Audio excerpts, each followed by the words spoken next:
In my space, in that personal branding photography space, there's a lot of talk about empowerment, empowering women, empowering entrepreneurs. I think it's a bunch of bullshit, really. The truth is empowerment, any kind of real empowerment, doesn't come from something outside you. It's not something some photographer can give you. You don't need to be empowered. You need to be recognized for who you already are, for all the fire and wisdom and contradictions, for that full, nuanced, unfiltered, unedited truth of your pure presence.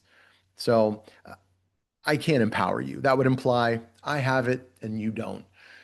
What I do offer is a space where your own power becomes undeniable, where your power becomes visible, reflected back to you in its rawest, realest form.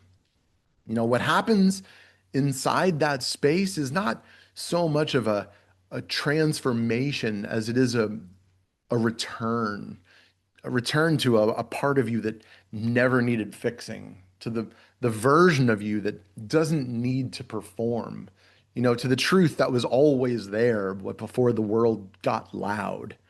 That's not empowerment. That's recognition.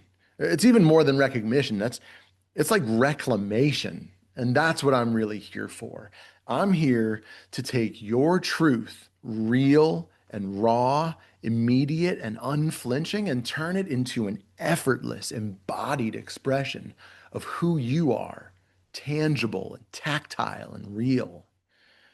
I can take a spark of significance and turn it into a blaze of undeniable presence through the camera's lens. I'm right at home with massive egos and larger than life personalities, but I don't have any time for insincerity or pretense. I actually love working with people who simply must be seen, but don't necessarily want to be the center of attention. People who are actually terrified of being in front of the camera and maybe even struggling or resisting stepping into the bigness of what they know they must become.